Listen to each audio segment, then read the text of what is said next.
नमस्कार, आप सभी का हमारे YouTube चैनल में हार्दिक स्वागत है।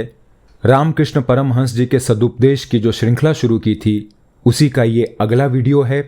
पिछले वीडियो में हमने अध्याय साधना में विघ्न को बीच में ही छोड़ा था, वीडियो लंबा हो रहा था, तो हम उसी अध्याय को आगे बढ़ाएंगे। और उसके तहत जो अगली शिक्षा हमें मिलती है वो है, एक व्यक्ति के मन में सहसा वैराग्य भाव उत्पन्न हुआ। वो अपने भाई से कहने लगा, मुझे ये संसार अच्छा नहीं लगता, मैं किसी निर्जन स्थान में जाकर भगवान का भजन करूंगा। इस शुभ संकल्प के लिए उसके भाई ने अनुमति दे दी। वो अपना घर छोड़कर एक वन में चला गया और घोर तपस्या करने लगा।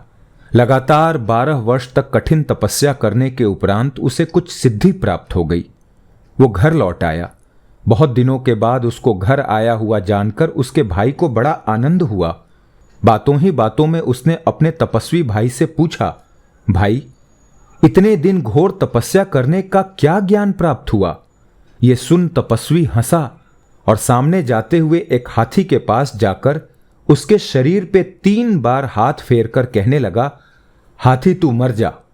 इतना कहते ही हाथी मृतवत होकर जमीन पर गिर पड़ा। कुछ समय के उपरांत उसने फिर हाथी के शरीर पे हाथ फेरा और कहने लगा, हाथी तू इसी समय उठ बैठ। हाथी शीघ्र ही उठकर खड़ा हो गया। इसके पश्चात नदी पर जाकर मंत्र बल से वो नदी के इस पार से उस पार तक चला गया। दर्शकगण दांतों तले उंगली दबाए रह गए, किंतु उसके भाई ने कहा, भाई, तुमने इतने समय तक व्यर्थ श्रम उठाया। हाथी को मारने या जिलाने से तुम्हें क्या लाभ हुआ? इसके सिवाय 12 वर्ष कठिन तपस्या करके तुमने नदी के इस पार से उस पार तक जाना सीखा। जब मैं चाहता हूं तभी 1 पैसा खर्च करके नदी के उस पार चला जाता हूं। अतएव तुम्हारा सारा प्रयास वृथा है। भाई की बातें सुनकर तपस्वी की आंखें खुल गईं। वो कहने लगा, वास्तव में इससे मुझे कोई लाभ नहीं हुआ। ऐसा कहकर वो ईश्वर दर्शन करने की इच्छा से फिर तपस्या करने को चला गया। अगली शिक्षा, अपने को अधिक चतुर समझना उचित नहीं है। देखो, कौवा अपने को सब पक्षियों में अधिक चतुर समझता है, किंतु वही सबसे अधिक घृणित चीजें खाता है। इसी प्रकार इस संसार में जो मनुष्य अधिक चालाकी किया करते हैं वे ही अधिक ठगे जाते हैं, ठोकरें खाते हैं। अगली शिक्षा है, एक मनुष्य गंगा के किनारे खड़ा होकर एक हाथ में रुपए और दूसरे में मिट्टी का ढेला लेकर विचार करने लगा कि रुपए ही मिट्टी और मिट्टी ही रुपया है। इसके पश्चात उसने वे दोनों चीजें गंगा जल में फेंक दी। कुछ समय के उपरांत वो सोचने लगा कि यदि लक्ष्मी जी नाराज होकर मुझे खाने को न देंगी तो? अतः वह फिर कहने लगा, लक्ष्मी, तुम हमारे हृदय में निवास करो, किंतु मैं तुम्हारे ऐश्वर्य को नहीं चाहता। अगली शिक्षा है, कई लोग व्यर्थ ही अपने बड़प्पन में भूले रहते हैं। मच्छर बैल के सींग पर बैठा था। कुछ समय के उपरांत उसके मन में उत्तम बुद्धि जागृत हुई। वो सोचने लगा, मैं कब से इसके सींग पर बैठा हूं, मेरे कारण इसे कितना कष्ट पहुंचा होगा। अतः उसने बैल को पुकार कर कहा, भाई, मुझे क्षमा करना, मैं बहुत समय से तुम्हारे सींग पर बैठा हूं, तुम्हें बहुत कष्ट पहुंचा होगा। अब मैं शीघ्र ही उड़ जाता हूं और फिर कभी तुम्हें इस प्रकार तकलीफ न दूंगा। बैल ने उत्तर दिया, नहीं नहीं नहीं, तुम सपरिवार आकर हमारे सींग पर निवास करो ना। तुम्हारे रहने जाने से हमारा कुछ बनता बिगड़ता नहीं है। अगली शिक्षा, एक दिन लक्ष्मी नारायण नाम का एक धनी मारवाड़ी दक्षिणेश्वर के मंदिर में परमहंस जी के दर्शन करने के लिए गया। उसके साथ अनेक समय वेदांत विषय पे बातचीत होती रही। अंत में जब वो अपने घर जाने लगा तब उसने परमहंस जी से कहा, मैं आपकी सेवा में निमित्त 10,000 रुपए देना चाहता हूं। यह सुनकर परमहंस जी को दारुण आघात पहुंचा। वे कुछ समय के लिए अचेतन से हो गए। फिर उन्होंने विरक्त होकर कहा, तुम हमको माया का प्रलोभन दिखाते हो। मारवाड़ी ने कुछ अप्रतिभ होकर कहा, अभी आप कुछ कच्चे हैं। जो महापुरुष अत्यंत उच्चावस्था को पहुंच जाते हैं उनको त्याज्य और ग्राह्य दोनों एक समान हो जाते हैं। कोई उनको कुछ देकर या लेकर उन्हें संतोष या शोभ नहीं पहुंचा सकता। मारवाड़ी भक्त की बातें सुनकर परमहंस जी हंस पड़े और कहने लगे, देखो, निर्मल मन आईने के समान स्वच्छ होता है, उसमें कामनी कंचन रूपी कालिमा लगाना उचित नहीं है। मारवाड़ी बोला, अच्छा, तो ये व्यक्ति जो नित्य आपकी सेवा किया करता है, इसके पास रुपए जमा कर दूं? परमहंस जी ने कहा, नहीं, ऐसा भी नहीं हो सकता। कारण कि जिसके पास रुपए जमा किए जावेंगे, उससे यदि मैं कहूं कि अमुक व्यक्ति को इतने रुपए दे दो या अमुक वस्तु खरीद लो, और वो रुपए देना न चाहे, तो हमारे मन में सहज ही ऐसा अभिमान उत्पन्न हो सकता है कि रुपए तो इसका नहीं है, हमारा है, अतएव ये भी ठीक नहीं है। मारवाड़ी भक्त परमहंस जी की बातें सुनकर बहुत विस्मित हुआ और उनके ऐसे अदृष्ट पूर्ण त्याग भाव को देखकर परम प्रसन्न होता हुआ अपने घर को चला गया। आइए अब अगला अध्याय देखते हैं।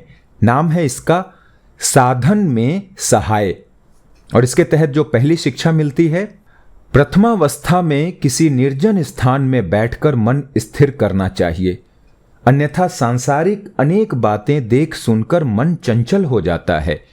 जैसे दूध और पानी को एकत्र रखने से दोनों मिल जाते हैं, किंतु दूध को मथकर जब उसका मक्खन बना लिया जाता है, तब वो पानी से नहीं मिलता, उस पर तैरने लगता है। इसी प्रकार जिसका मन स्थिर हो जाता है, वो सब जगह बैठकर भजन कर सकता है। अगली शिक्षा, निष्ठा भक्ति के बिना ईश्वर लाभ नहीं होता। जैसे एक पति में निष्ठा रखने से स्त्री सती हो जाती है, उसी प्रकार अपने इष्ट के प्रति निष्ठा रखने से इष्ट प्राप्ति होती है। अगली शिक्षा, प्रथमावस्था में किसी निर्जन स्थान में बैठकर ध्यान करने का अभ्यास करना चाहिए। जब अभ्यास दृढ़ हो जाए, तब जहां चाहे बैठकर ध्यान किया जा सकता है। जैसे जब तक वृक्ष छोटा रहता है, तब तक उसकी रक्षा का उपाय करना पड़ता है। यदि उसकी रक्षा न करें तो गाय बकरी आदि खाकर उसे नष्ट कर दें। वही पेड़ जब बड़ा हो जाता है, तब उसमें 10 गाय बकरी बांध दो, तो भी वे उसको कुछ हानि नहीं पहुंचा सकती। अगली शिक्षा है, ध्यान मन में, वन में, कोने में, सब जगह किया जा सकता है। अगली शिक्षा, सह्य गुण के समान और दूसरा गुण नहीं है। जो सहन करता है वो रहता है, जो सहन नहीं करता है वो नष्ट हो जाता है।